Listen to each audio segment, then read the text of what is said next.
Before this video actually begins, I'm going to describe a little bit more about the hunter speaking today, which is obviously going to be me.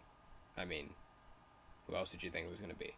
Oh, and I have a monotone voice sometimes, like I'm a depressed bass, so in advance, I'm going to apologize for that. Don't worry, the comedy will still hit most of the time. And that's the story I'm sticking with. For those of you that have never watched or seen me before, my name is Dragon God 00. Although some of you might know me by the name tag Aeon on the PS4, at least in Monster Hunter. My journey with Monster Hunter began on the Wii with Monster Hunter Tri, and then extended to the PSP with Monster Hunter Freedom Unite. Since then, I have gone back and played pretty much all the Monster Hunters except the first one, and played all the games ever since those releases. And before you mention it, yes, I am aware that technically Tri came out after Freedom Unite. Hold questions till the end, kids, please. I can already hear the low attention span setting in, so I'll go ahead and wrap this up real quick with this. Basically, what I'm trying to say is I have grown up with this series, and it is my favorite. I love Monster Hunter. And that's not me trying to be ironic or unironic for the sake of comedy or this video. That is me being legitimately serious. Being redundant aside, I just want to let that be said on the record so that I don't get any keyboard warriors that start demanding or saying that I hate this game to its core, which is completely false, as you'll come to find out very soon. I love this game. In fact, I think it's the best Monster Hunter to date. That does not mean, however, it is without its problems. Monster Hunter World is an important staple in the series, as it has promised to bring the fun and challenge that previous games once possessed back to more powerful consoles, such as the PS4 and Xbone. I say back because most of you don't know that the original Monster Hunter was on PlayStation 2 back in 2004. See, Mom, I did my homework. Does it do this? The short answer, yes, but I'm pretty sure you didn't come seeking wisdom from a giant reptile god for an answer that probably could be wrote in the book of obvious things. And now that I'm done with the boring part of the script, we can start to have fun with the whys and why nots, the soars and falls of Monster Hunter World. And since I'm quite sure nobody ever reads the descriptions of my videos, I'm just going to tell you here and now. There is only low rank spoilers and mild spoilers for weapons in high rank. Other than that, you are safe to watch this video. I have a list of the goods and bads in this game, at least as the ones I've written here in my notes, and I will be talking about them in no particular order.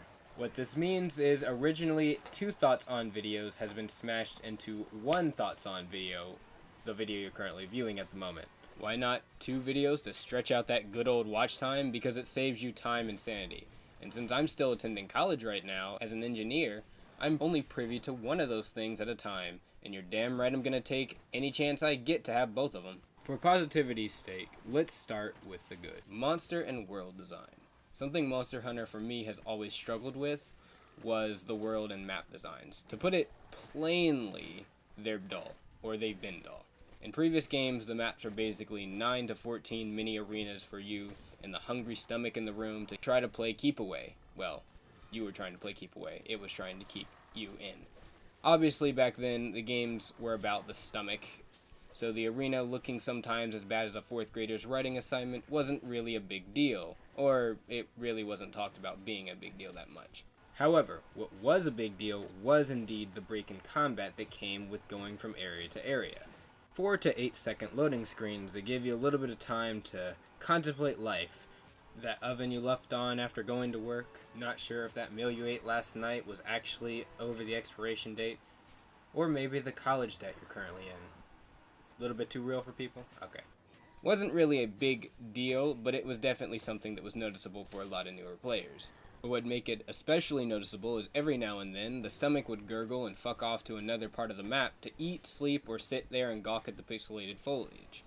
Now, it can still try that, keyword try, but has the potential of being stunned by you with your slinger blade or other monster, or random falling rock, just depends. The arenas are all one giant map now, and the environments actually feel like environments, having a whole monster hierarchy system and ecology based around them. The world feels alive now, unlike my voice. And another big help to that is the monsters. The monsters in Monster Hunter have always been the biggest part of the game. I know, with a title like Monster Hunter, you would never suspect the monsters to be the most important part of the game. No, it's obviously the cats. Hashtag free the Pelicos. The monsters have always, even in the DS games, boasted a wide range of attacks, color schemes, and designs that just leave the players and everyone watching saying, "Ah, this thing is beautiful that's caving my face in." Now, they're that, but so much more. They now move like real creatures. I know that's kind of be a semantic statement when talking about a giant fire-breathing dragon moving like a real creature, but I digress. No more will the monster stop mid-animation, tank rolling to the next piece of meat with legs.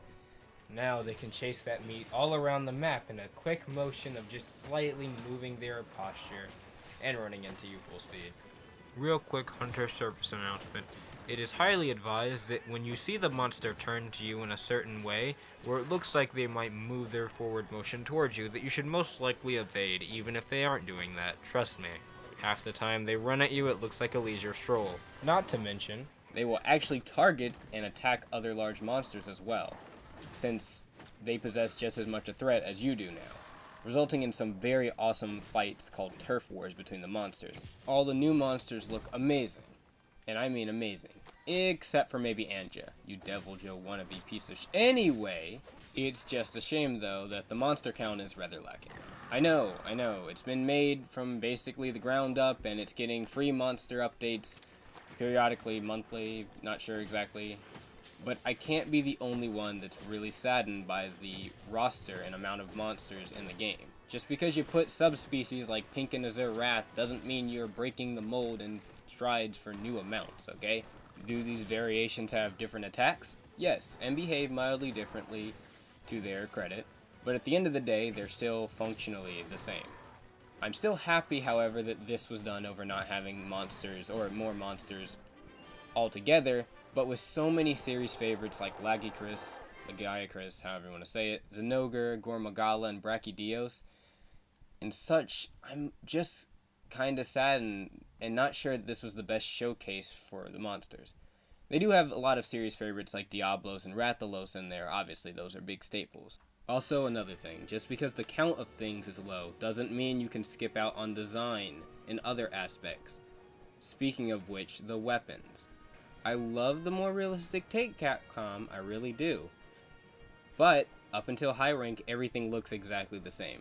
Legitimately, it looks like you're getting your weapons from a Walmart in the middle of Kansas.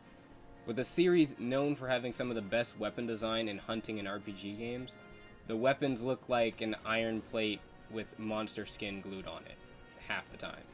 Even in high rank, a lot of the hammers, insect glaives, and charge blades have this problem. So, I guess points for consistency on lack of design, Capcom? The game does look amazing, though. No joke, it does look amazing. And this is me playing on a PS4 original with an extended storage drive. Not like that matters. I have a constant frame rate for most of the time, with things in the distance going exosketch every now and then. Sometimes I just sit down and bask in the world. Ah, so breathtaking. Before jumping on a beast and riding it. To put it simply, the combat in this game is just superb. Not that the past game's combat wasn't at least decent, but here it's blown out the water. It's amazing. And better than most third-person games I've played in sense of combat. Never has jumping off a cliff, swinging from a vine into a downward slash felt just so right. Every weapon feels great, meaty, and everything has weight to it, which is, I know a lot of games suffer with this not feeling like weight is to your weapons problem. I think a lot of animes suffer from it as well. Coming from a hunter that's never touched the heresy that is a gun lance in his life, I have pretty much tried every weapon in this game. Whoops. Just don't ever use the default lock on camera. Like, at all. Even Capcom on all their streams tells you to not do it, and I think they actively try to tell the players to, hey, here's how you can go fix this, which I'll get into in a moment. It locks your free view to only see the monster you're targeted on, and that can be small or large, and the camera becomes so insecure that it doesn't want to look away out of fear of being silently judged or something. I don't know. So unless you enjoy the fun that is licking a freezing lamppost and staring at it for several hours, I advise you go into your settings and cut this off. Or to targeted so it's like the previous games and not focused, because that's the menu, where that's the option that messes with you. Speaking of explanations, this is going to be a long one, people, get ready. Tutorials! Man, oh man, woman, oh woman. who the actual fuck thought it would be a good idea to give tutorials for most of the stuff that is self-explanatory, and none of which to things that would make even Elon Musk cry. The explanation for the online versus offline play is the worst. And this is saying something, since the previous games have never really had this big problem. At least some of the new ones that they've somehow manufactured with this game. This is just bad in game design in general. Save yourself the headache. Make an online session if you want to start to play offline. I know, does not make sense, does not compute, whatever. Just do it. It'll fix half of your problems with trying to play offline. Plus, if you go idle for too long, it'll shove you offline anyway. So if you want to do it that way, you can as well. And oh boy, if you want to play online with friends, did you pick a winner. Be ready to not be able to join their expeditions and have to sit through a loading screen every time you want to see them in the 16-player gathering hall. Even if no one's there, like there never is, because you have to sit through the Diary of Anne Frank again if you leave. Hell, you still don't even spawn back in the damn place after a multiplayer hunt, even though you're technically already in the lobby with the 4 people you just hunted with. And to my knowledge, there is no option to select otherwise, so maybe there is, maybe there isn't. Oh, please, Capcom, fix this. And that's another thing. The loading times are horrid. I swear I was stuck in a loading screen for a solid minute and a half, and almost thought the game crashed. I started cutting my toenails as it loaded me in between a Diablos and a rock, and after cross-referencing with a person that has a downloaded version as I have a hard copy, it's still ass, so I have no idea what's happening there. To their credit, however, the tutorials that are present in the game, beginning, mid, throughout, whatever, and other features are amazing. Ham-fisted more than a pig sometimes, but most of the time they're better than the previous games. In fact, I'd have to say 90% to 100 they're better than the previous games. A lot of people do have a complaint with that, and I'm going to get to that in a moment, but really the tutorials are meant for people that have not played the game. Obviously, if you played the game, they're going to be annoying to you because you already know what the game is teaching you and you already know what to do. So, yeah, tutorials annoying to people that's played the game. Yeah, last time I checked, the sky is up and water is wet. That being said, I'm pretty sure a lot of people's complaints aren't exactly with the tutorial itself, but with the voice acting. Now, you can turn the voice acting back to general monster horror grumble noises if you want to. I don't, and I have subtitles on because I'm that type of player, and I prefer to have the English voice acting. Now, is the lip sync bad? Well, it's a Japanese game. I mean, translated into English, so yeah, it's bad. But the English voice acting in general is actually pretty decent. I wouldn't say it's, Atlas Persona 5 levels of good, but it's pretty decent. Also, because I am a dragon god, obviously, I can see the future. Which means I already know there's going to be a bunch of people complaining about how the handler has the worst voice I've ever heard in gaming, and yada yada yada. This is the same thing people said about Navi. I'm not saying that was a good or bad voice actor, I'm just saying it's the same thing. Look, she's the tutorial chick. You hear her voice constantly. Of course it's going to sound annoying, especially if she's telling you stuff you already know. I would argue a lot of people's complaints could be just boiled down to it's repetitious information in the same voice, per se. This isn't me saying that you have to like her. Because trust me, I definitely don't like her design, at all. I'm just saying in terms of voice acting and performance, they're at least doing a decent job.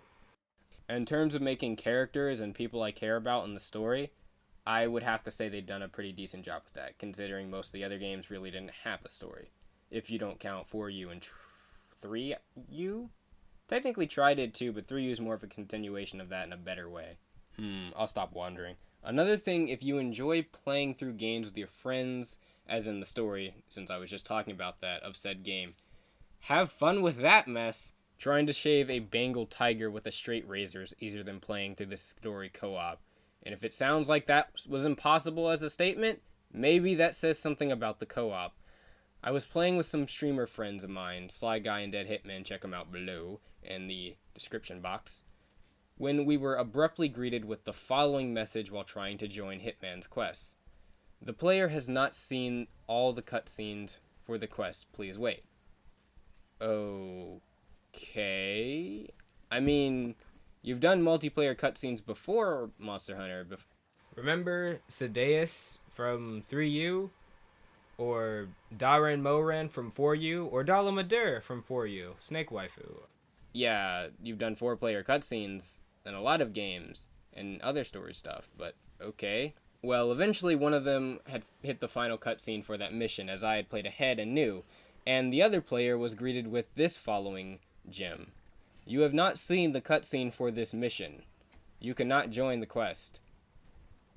The fuck? Why would you make a feature in the game that all but prohibits you to play with a friend blind? This isn't quantum physics here. This is just a simple multiplayer feature that's in other games. In fact, it's in your own previous games. What I'm saying is if they wanted you to see the cutscene, they would just spawn everyone in the same area to see it, like they've done in previous games.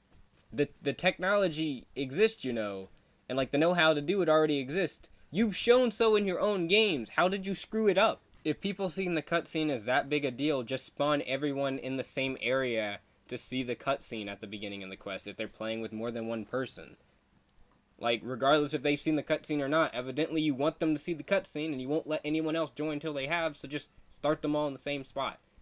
It's not like the walk to get to the cutscene is really that invigorating. Not saying that I don't love your world, but just kind of think, Capcom, please. I'm not gonna lie, I really hope they remove this feature entirely, but I don't think they can. Even though I think it's just a simple lock of, like, the quest type thing, I think it will, like, cancel out a lot of gallery cutscene viewing, so I think that's why they might have to keep it in. But again, previous statement, do it that way, please. No joke, we spent probably a solid hour on one of their streams trying to figure out how the multiplayer just worked with co-op. And it was something, if it sounds like I'm angry. But even though it's like someone forgot the multi-part and multiplayer, it seems at least that it was very well translated into the optional and investigation quest, which, let me say, are amazing for replay value and grinding. As a quick crash course, although the game does a very good job of showing you how this function works in general, assigned quests are a story quest, which, once completed, will become an optional quest, which are a bunch of other hunts not related to the story, which is good because now nobody needs to look up urgent quests to progress the story or your HR rank anymore. That was a oxymoron, I think. Most gathering quests are now called bounties, which you can carry 6 of and complete as you go on quests and expeditions. Expeditions are basically like free roaming the maps and doing what you want. No time, no fate limit. And if you want to join someone's expedition expedition, have fun with that. You can't. That's a simple answer. You can't. Similar but different to the guild quest from 4U and also better than those. Not saying those are bad, of course, just that these are an improvement to those, are investigations. These are generated, probably procedural quests that are attained by breaking parts off monsters, collecting stuff like items and things like that, killing, capturing, scouting for monster claw marks and footprints. You get the point. These give you access to hunt a related objective monster or group of monsters and get increased rewards, zenny, or materials, and also give extra challenge in the form of time limits and number of feints, which is really cool because why make all these random optional quests by hand when you could have the player generate them in a random selection by themselves or with their friends. And of course it's them exploring the world that makes these happen as well, so you get better ones and more ones the more you get studying the monsters. So that's pretty cool design if you ask me. Great, Ted the designer says as he holds his hand up triumphantly in the group. Let's go set those parameters. And as the group of designers went off to do this wonderful task of setting up investigations, they overlooked one teensy little problem. You can only delete them one at a time. Considering you get investigations like America and the flu to date this video, you have 2 to 6, or at least get 2 to 6 every time you're on a quest and you go back to HQ. Not to mention, as I said, that's per quest. So if you don't go to HQ regularly, since you can, go from quest to quest, only going to camp, God help your menu. Please, Capcom, add an option to manage, or at least select a certain amount of these investigations at a time and delete them. Thank you. Because I'm pressed for time and it's not like me saying much on these would add anything too much that hasn't been added, I'll just go ahead and mention a few more, and you can ask me loosely in the comments if you want more indication about what I mean. Hitboxes for certain monsters. That includes Nergigante, Bagel Bomber, and a few others towards the end of high rank. Please, fix their hitboxes. You have the power to now do so on these newer consoles and other things like that. Please take advantage of it. Another thing is the option to either relinquish or just change the bloated attack value numbers. This is actually a feature that many new players will not know anything about, and even some players that are old will not know about. The 800 and 576 number you see is a bloated number. That is not your true raw attack number. I mean, if you just look at the skill that boosts attack by 3, in most cases, it actually boosted by 7 to 9. Did you think I wouldn't notice this BS again, Capcom? You would think wrong. Only 5 areas in the game. Technically 6 if you count the arena, which is the best arena they've made in my opinion. Please add more areas. I don't think it's the worst thing in the world, but it's a thing that I feel like also had effect in the monster count, or at least some decreasing amounts of certain elements. Like there's not a lot of thunder, there's not a lot of ice type dragons. I think there's 2 in the game. So it'd be nice if we could get some areas like jungles, maybe an Elder Dragon tower, as there were previous towers in the other games, ice map with ice monsters, and obviously just more monsters in general, which, again, are coming in these updates. We don't know more than just the Devil Joe's been added. There is a leaked list, but considering some of the monsters on that list are not in the game at launch, or at least I don't believe they are. Maybe they are. Maybe after you get after certain HR, like HR 50, they unlock. Because, like, Alterion's supposedly in the game, and he's not. So is Lunarstra.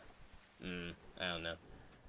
But I hope the leaked list was false about that being the full roster for the game, as in, like, if it's going to be released at all. Because that would be really sad, because it's only, like, 39 monsters, and they're just not the best picks I would choose. They're cool, but definitely not fan picks. Anyway, as a side note, and this kind of relates to the thing I was just talking about, the whole no G-Rank stick. The fact that G-Rank not being in the game is a bother, but the fact that they could add it in is also what keeps me from really ripping them on this one. Plus, there is a current in-game that's really well done, and means this complaint really isn't too big. At least for me it isn't, because there is still a solid in-game. Because Generations, which was the previous MH title on 3DS, suffered from a problem with its in-game content. I feel like there was no G-Rank in that game. Now, Generations is also known as X in the West, and there is another version of it, I remember that word horribly, another version of it called Double X, which we never got in the West. They just like an HD version of it, and it has G-Rank, and it's so much better in my opinion, and much more fleshed out. So, hopefully we can get to that point, since this game is getting frequent updates. Oh yeah, and one more thing, the Zora Magdaros fight. It's just not good. It's just not good. I mean, it's fun the first time, but I was confused and didn't know what to do the first time. Even when I did know, it felt like I was playing like against Lao again, and that I can't. No, there's no way they can fix this. It's just something that I was like, you've done large monster fights so good now. Why go back to Lao? I mean, Nakarkos, Dalamadeur, just. In any case, Monster Hunter World is an amazing game. If you couldn't tell that by the fact that I'm streaming this game and daily posting uploads. But like any other game, it has flaws. And unlike many other games, they seem to be trying to iron out those flaws. So, although it's got a lot of issues, as I've said with the online and things like that, the core of the game is still fun and honestly amazing. With a little bit of TLC and the free updates for monsters, of course, that we're getting, I think a lot of these problems will be mediated within the following year. I just hope a lot of these things don't stay forever. Please, Capcom. Please, I don't want all of these problems.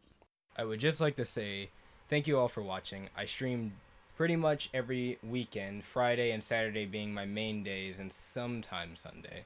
If you'd like to stay posted, Press the subscribe and notification bell, in that order please, at your leisure, or if you want to at your leisure, just come back and say hello every now and then. As well as tell me how you're enjoying the game and the content available. And the comments below. Whoops, and almost forgot to plug that Patreon. It's in the description below. As stated many times in this video, many people don't really look at the descriptions before watching a video. They tend to only do it when told about the description. Anyway, I will hopefully see you in the next video. This is Dragon God 00 soaring out.